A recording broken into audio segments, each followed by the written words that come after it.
Hi what's up Aadi, welcome back to the channel. आज की इस वीडियो में हम लोग बात करने वाले हैं उन सीयूटी एस्पिरेंट्स के बारे में जो इस साल कंप्यूटर बेस्ड टेस्ट से शुरुआत करने वाले हैं अपने लाइफ में पहला ऑनलाइन टेस्ट देने की।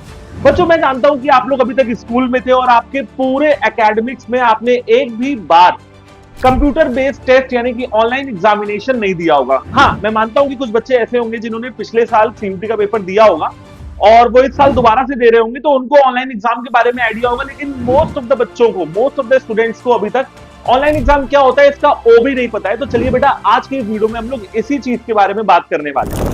देखो, सबसे पहले बेटा, ऑनलाइन एग्जाम्स का मतलब ये है कि आपको ऑफलाइन नहीं देना है ना। अब ऑनलाइन होगा कैसे? सिंपल है भैया, कंप्यूटर्स पे होता है। और कैसे होता है, इसकी क्या क्या डिटेल्स है, चलिए एक एक करके समझते हैं। बेटा, सबसे पहले मैं पूरी प्रोसेस को मतलब समझाता हूं। तो मान लेते हैं आज है 11 मई और आपका पहला पेपर है अकाउंट्स का। ठीक है ना। जब मैं ये वीडियो बना रहा हूं अभी तक एडमिट कार्ड नहीं आया है, तो मैं नहीं कह सकता कि 11 मई को किसका एग्जाम है। बट मैं एग्जांपल लेके चल रहा हूं कि पहला पहला एग्जाम आपका अकाउंट्स का है और आप अपने एग्जामिनेशन सेंटर पे पहुंच गए। देखिए, एग्जामिनेशन सेंटर वही होगा मोस्ट ऑफ द टाइम्स कि आपने जो अपने एग्जामिनेशन जो आपने एप्लीकेशन फॉर्म में, रजिस्ट्रेशन फॉर्म में जो शहरों के नाम लिखे हैं, जहां पे भी आपका घर है या अगल बगल के दो चार शहर प्रेफरेंस वाइज, तो वहां पे जो जिस शहर में आपका घर है वहीं पे ही आपको सेंटर मिले, ऐसा होने की उम्मीद बहुत ज्यादा है।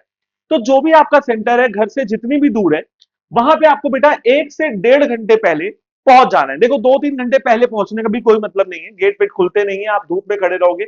11 मई को बहुत अच्छी धूप होती है, ठीक है ना, ठीक ठाक धूप होती है और गर्मी बहुत होती है। तो मैं मान के चलता हूं कि बेटा आप 1 से 1.5 घंटे पहले पहुंच गए। ठीक है ना। इस तरीके से बच्चे यहाँ पे आपको नजर आएंगे, गेट के बाहर लाइन लगा के खड़े रहेंगे। और फिर वहां पे अनाउंसमेंट भी कई, मतलब किसी किसी सेंटर में अनाउंसमेंट होती रहती है कि शोर ना मचाएं, रोड पे ना खड़े हों, फैल जाएं थोड़े, है ना। मैंने देखे अनाउंसमेंट्स। और कहीं भी कोई, मतलब कोई अगर दूर दराज का इलाका है तो कोई मतलब अनाउंसमेंट नहीं होती, आप आराम से गेट के बाहर खड़े रहो। ठीक है ना। बेटा, ध्यान रखना है कि जिस दिन आपका एग्जामिनेशन है, जिस जिस दिन आपका एग्जामिनेशन है और जिस भी शिफ्ट में है, आप दो चीजें जरूर लेके जा रहे हो। एक होता है बेटा आपका एडमिट कार्ड और एक होता है बेटा आपका valid ID proof. ID proof में Aadhaar card, PAN card, school ID, ये सब कुछ मान्य होता है सीयूटी के एग्जाम में। प्लस आप एक पेन, एक ट्रांसपेरेंट वाटर बॉटल, ठीक है ना। और लिखा हुआ है सीयूटी की यूजी बुलेटिन में कि अगर आपको शुगर वगैरह है तो आप थोड़ी बहुत पिल्स रख सकते हैं। ठीक है ना। अगर आप किसी बैग को लेके जा रहे हैं जैसे पेंसिल बॉक्स वगैरह, तो वो भी ट्रांसपेरेंट होना चाहिए। ठीक है। एंट्री गेट पे जब आप जाएंगे बेटा, तो एक सिक्योरिटी चेक करने वाला इंसान होगा जो मेटल डिटेक्टर वगैरह का सिक्योरिटी आपका चेक करेगा और एडमिट कार्ड वेरिफिकेशन करेगा। ठीक है ना। अब देखो, जब आप गेट के अंदर जाओगे ना, तो गेट के अंदर मतलब अधिकतर स्कूल्स या कॉलेजेस में एक बोर्ड लगा होता है और आपके रोल नंबर के हिसाब से आपको एग्जाम हॉल अलॉट होता है। आप समझ रहे हो? जैसे मेरा रोल नंबर है 20, तो 20 के हिसाब से मेरा एग्जाम हॉल नंबर होगा 1। आप समझ रहे हो? कुछ इस तरीके से एग्जाम हॉल नंबर, अगर कई सारे एग्जाम हॉल है तो आपको एग्जाम हॉल नंबर दिया होगा, फिर आपको एग्जाम हॉल नंबर अपना ढूंढना होगा। ठीक है ना। तो एडमिट कार्ड हो सकता है बेटा आपका गेट पे ही चेक हो, या हो सकता है कि एग्जाम हॉल में एंटर करने के बाद चेक हो। ठीक है। आप एक बार एग्जाम हॉल में पहुंच गए, बायोमेट्रिक होगा, डॉक्यूमेंट वेरिफिकेशन होगा, फिंगरप्रिंट स्कैन या फिर थंब इंप्रेशन, फोटो कैप्चर की जाएगी और एडमिट कार्ड में स्टैंप लगाया जाएगा कि यस, आप पहुंच चुके हैं। तो ये हो गया बेटा आपका reaching the examination hall. Second process biometric verification का हो गया भाई, है ना। तो उनको ये समझ में आ गया कि कोई मुन्ना भाई एमबीबीएस नहीं आया एग्जाम देने, जिस बच्चे ने फॉर्म भरा है वही आया है। ठीक है। फिर सीटिंग और सिस्टम अलॉटमेंट। अब देखो बेटा, आपके रोल नंबर के हिसाब से वहां पे इन्विजिलेटर होगा जो भी आपका बायोमेट्रिक कर रहा होगा ना, वो आपको एक सिस्टम बता देगा और कुछ इस तरीके से आपको कंप्यूटर लैब में बिठाया जाएगा जैसे सिस्टम नंबर 30, 31, 32। और बेटा यहाँ पे ना पार्टीशन भी होते हैं, तो गैपिंग होती है, समझ रहे हो? पार्टीशन होते हैं, गैपिंग होती है ताकि चीटिंग ना हो पाए या किसी भी तरीके का लेन देन ना हो पाए कैंडिडेट्स के बीच में। ठीक है। तो आपको फिर एक पीसी या फिर एक सीट नंबर अलॉट कर दिया जाएगा।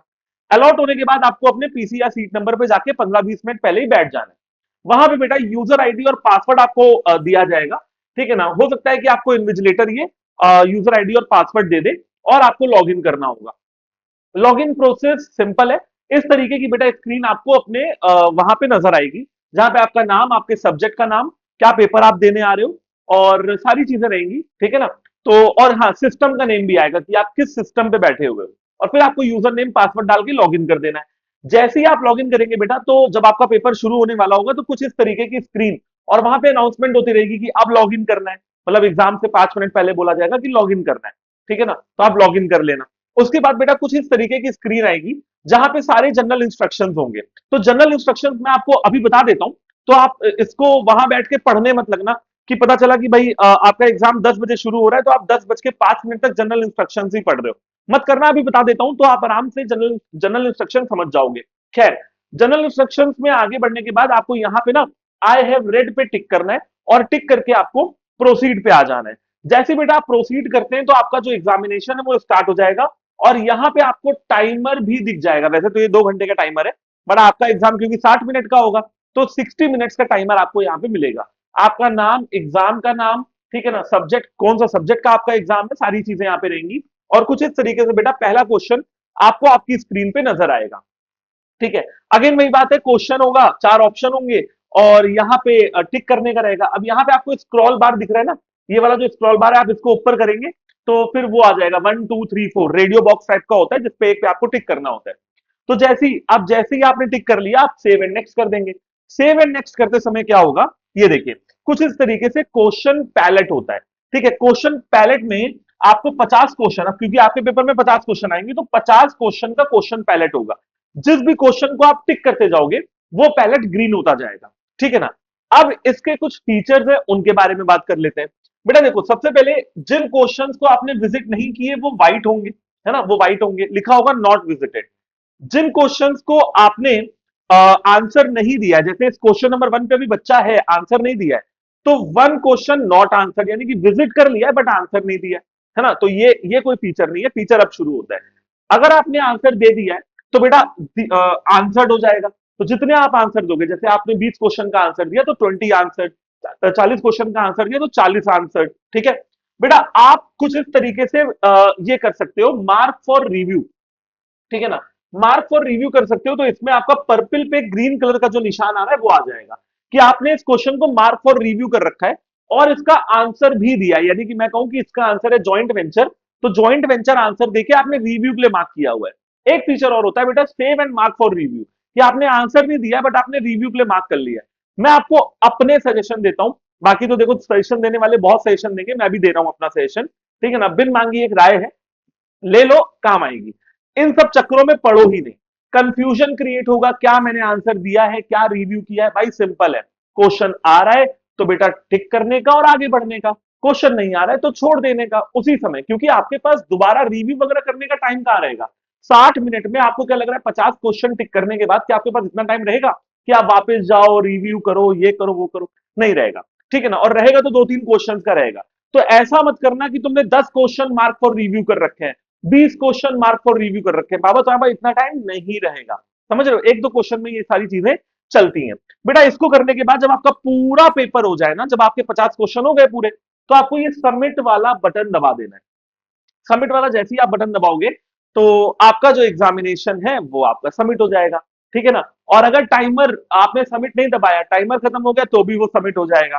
समझ गए बच्चों। तो आई होप कि मैंने अच्छे से एक्सप्लेन कर दिया है एग्जामिनेशन वाले दिन का जो पूरा प्रोसेस है वो, और प्लस कंप्यूटर बेस्ड टेस्ट कैसे होता है वो। बच्चों एक बात ध्यान रखना, कंप्यूटर बेस्ड टेस्ट की प्रैक्टिस जरूर कर लेना, क्योंकि क्या होगा, मेरे साथ ये हुआ था कि मैं मॉक टेस्ट लगाता रहा बट मैंने कंप्यूटर पे बैठ के कभी टेस्ट नहीं दिया। जब मैंने पहली बार सीबीटी मोड का एग्जाम दिया ना तो मेरी आंखें घूम गई, क्योंकि मेरा एग्जाम 3 घंटे का था। 3 घंटे लगातार कंप्यूटर की स्क्रीन को देखते रहना, प्लस स्क्रॉल करो क्वेश्चन बड़ा करने के लिए, नीचे आने के लिए स्क्रॉल करो, इन सब चीजों में दिमाग बहुत खराब होता है। तो प्रैक्टिस थोड़ी सी करके जाना, दैट्स इट। एंड बेटा एक चीज और, कि आपके लिए मेरा व्हाट्सएप नंबर 24x7 अवेलेबल है। अगर आपको सीयूटी एग्जाम से रिलेटेड कोई भी डाउट होता है, ठीक है ना, या कोई भी आपको बेटा पीडीएफ चाहिए, कोई डाउट हो, या फिर कोई पीडीएफ चाहिए, या फिर कोई भी मॉक टेस्ट चाहिए, कुछ भी अगर तुम्हें चाहिए ना, तो बेटा तुम मुझे अपने नाम के साथ इस व्हाट्सएप नंबर पे मैसेज कर सकते हो, कॉल कर सकते हो।